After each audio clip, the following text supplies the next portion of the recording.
Hi, I'm Charlie. And I'm Liz. And we are the Adventure Closet. We are. And today, we are at the Lovelock Cave in Lovelock, Nevada. It's one of the more important archaeological sites in the Great Basin area. It's a cave, a natural cave, that built into this mountain here that was occupied by some members of the Paiute tribe thousands of years ago. And we'll tell you more about it as we go along, but let's go do this. Welcome to the Adventure Closet. I'm Liz, and this is Charlie. We are two 80s and 90s kids that never lost their sense of wonder. We're all over the map, exploring wild and abandoned places, discovering rocks, geology, and history of different areas, all while living and traveling in our minivan Opal.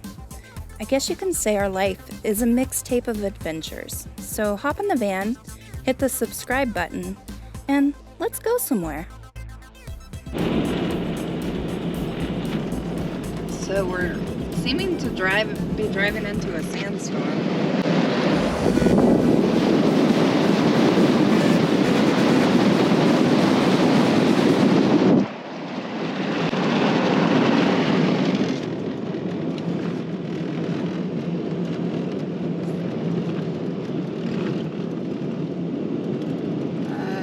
Do these cows even know what they have coming towards them? Are you guys okay with this? Hey, that guy's dumping the... Wow. Yeah, so it's just a big dust cloud that we're in. It smells like dirt. Yeah, it does smell a lot like dirt. It's kind of hiding the landscape, but if you look back, it's like a bluebird day back there. Hello. What's the sign say? Lovelock Cave Byway 11. Lovelock. All right. We traveled many lonely miles down a dirt road to reach the profound archaeological site of Lovelock Cave in Nevada. The parking lot was large and empty, almost as a metaphor for the unbeknownst significance of this sacred ground. We were about to learn stories that will echo in our hearts for years to come. Though there wasn't a soul in sight, we were instantly brought back in time. The year was 2580 BC. For 4,000 years, our indigenous people took shelter here, walked the same paths, maybe some were in sync with our very own steps. They hunted the valley and drank from the now vanished shores of Lake Lahontan. It wasn't until the early 20th century that this tomb of history was discovered. It was 1911, and two miners had been commissioned to dig valuable bat guano from the cave floor to be used as fertilizer. Dave Pugh and James Hart dug some 250 tons of bat poop, an estimated 3 to 6 foot layer from the bottom of the cave. What they uncovered would later end up being one of the first significant archaeological discoveries in the Great Basin area. Over 10,000 artifacts were taken from this very site, along with human remains and coprolites. That was fossilized human poop, for those that don't know.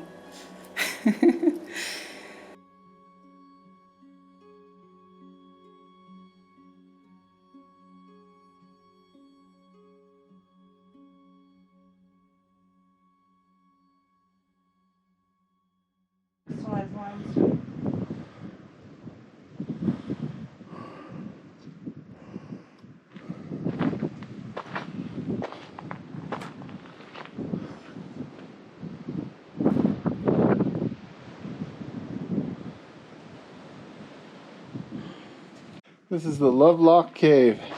And I want to say something before going in. This is BLM land, Bureau of Land Management, which is free public land. It doesn't cost anything to come here, and it's a privilege to be able to come here. So we're going to be really respectful when we go in. But man, this is going to be cool. Are you ready? I'm ready.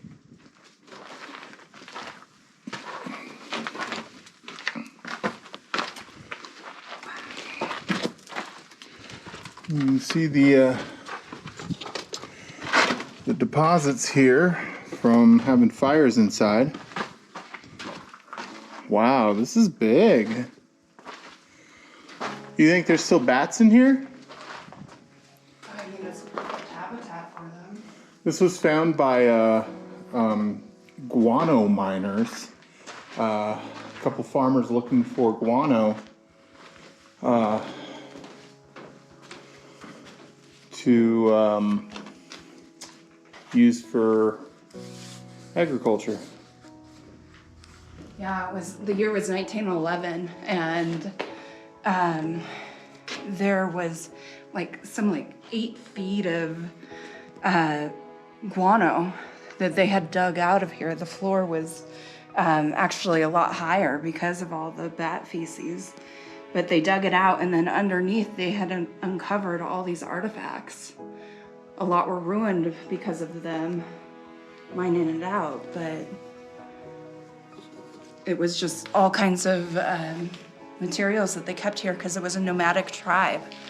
And so they had spears and seeds and everything they would need to survive while they were here. They had cached for their return. They just never returned. And we're having like a windstorm outside, and it is perfectly calm in here. Like perfectly calm.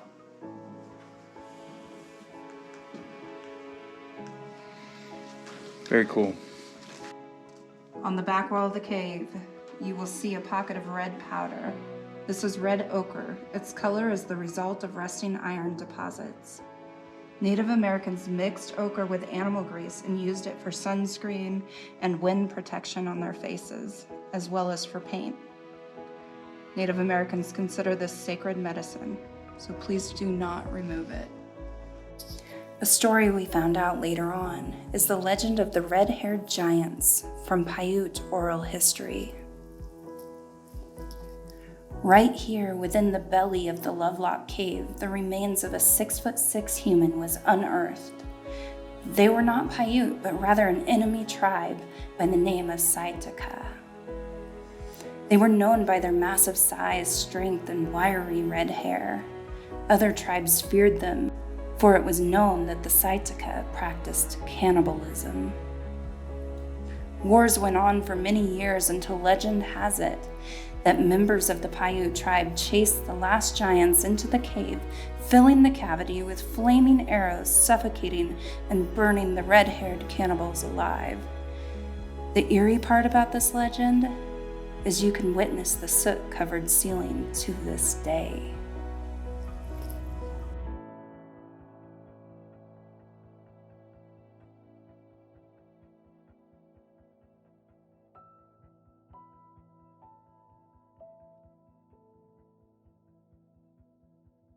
The way in which the artifacts were discovered is as though they were being cached neatly away for the next season. Seeds, hides, pottery, and primitive tools stored for safekeeping. This behavior is indicative to a nomadic tribe. There was a day lost in time that the last member stepped away, never to return again, and they weren't even aware of it.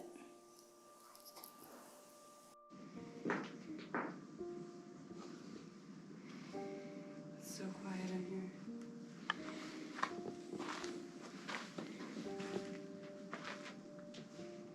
Come down here real quick.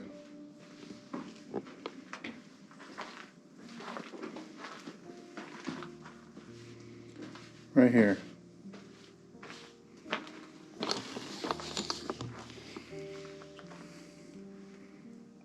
Is your ears ringing? Yeah. Why do you think that is? I don't know, it's weird. Just right here. I wonder if it's because it's so silenced in here. But it's only right in this one lower part. Like up there, I was fine. Like you take like 5 steps up and your ears will stop ringing. That's weird.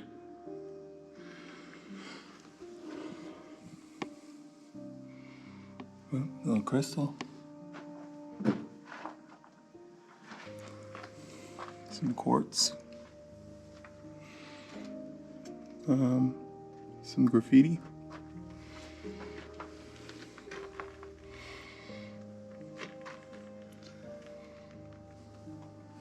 So they did some sample drilling.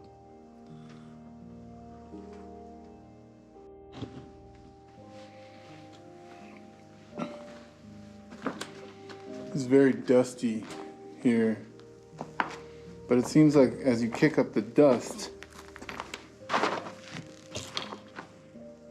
just goes up and out.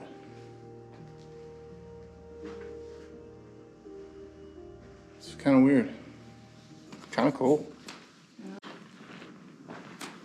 The space in here, it's 160 feet wide by 40 feet deep and 20 feet high. That's a lot of space. So you can imagine how many people probably could live in here. It's just really spectacular to be in here. I can't believe that this is open to the public and free. And nobody's here. Nobody's been here for days, according to the register. So, really an honor to have this to ourselves. Just kind of be quiet in here. Imagine what life was like. Having your crackling fire going in here and listening to the windstorms outside.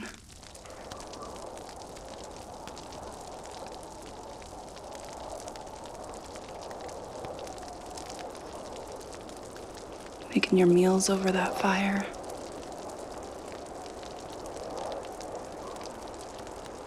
What a life that you can just barely imagine what it must have been like.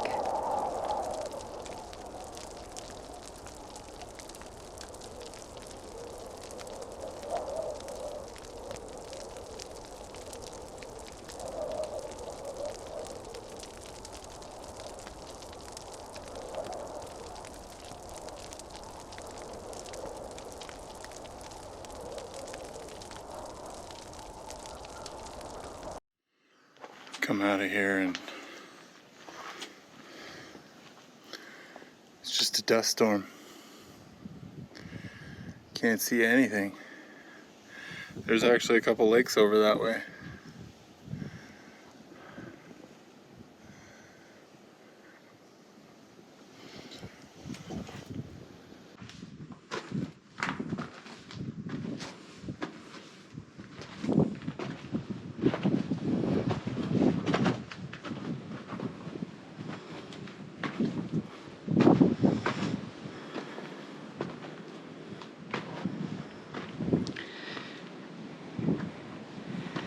There was a glacier lake out here at one point, dried up. 2,000-year-old duck decoys were found here. Probably have to subtitle this. Sagebrush sandals. Fish hooks.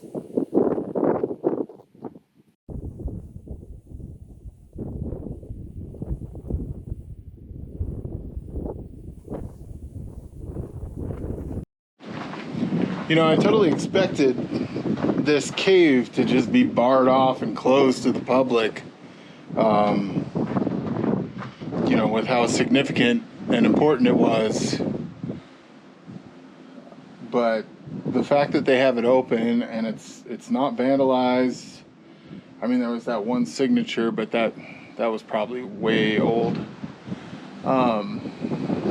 It is really cool. It's a bit out of the way to get here. It's probably about 20 miles from the town down a gravel road. There's nothing along the way, but yeah, just the fact that it's open to the public and you can walk right in without any sort of fees or you know, ranger watching you. It's great. You can experience this the way you want to. So there's a nature loop that goes around the entire thing. We'll check it out and show you the highlights.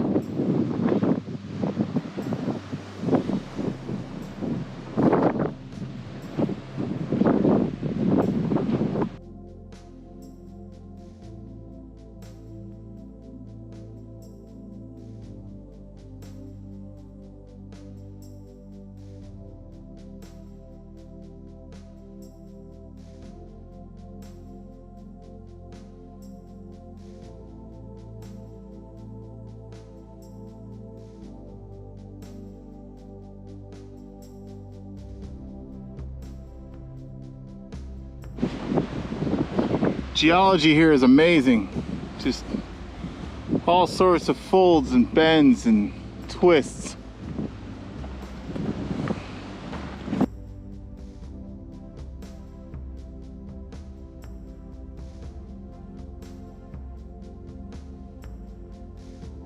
We'd show you the nice view, but it's a sandstorm.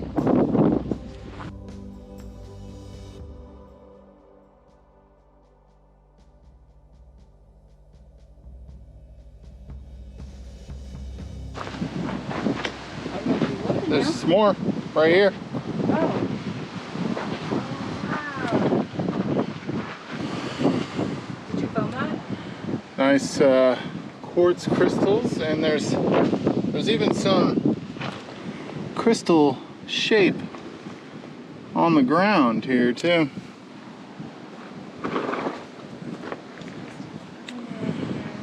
That just makes this place even special.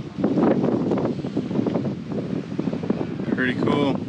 There's a bunch of quartz crystal all over the ground.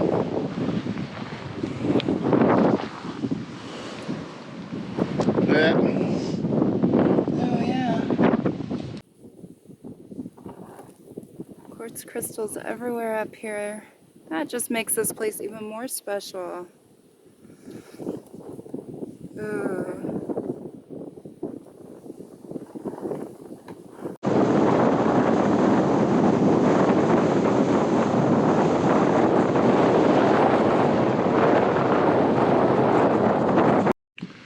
Kind of on the side, away from the wind right now.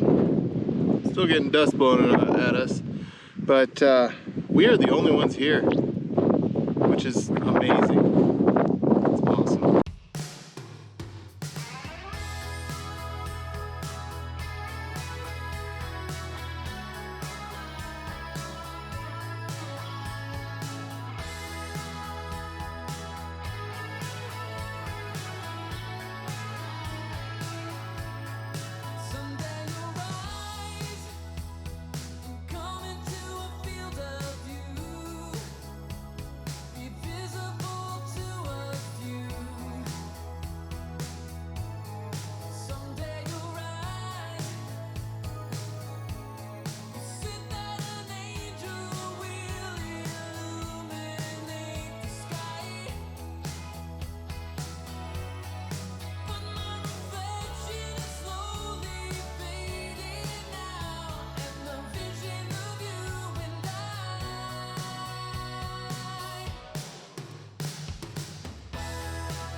Well, that was fun. That was so much fun. Don't forget to like and subscribe and check us out on Patreon, and we'll see you next time. Bye now. Bye now.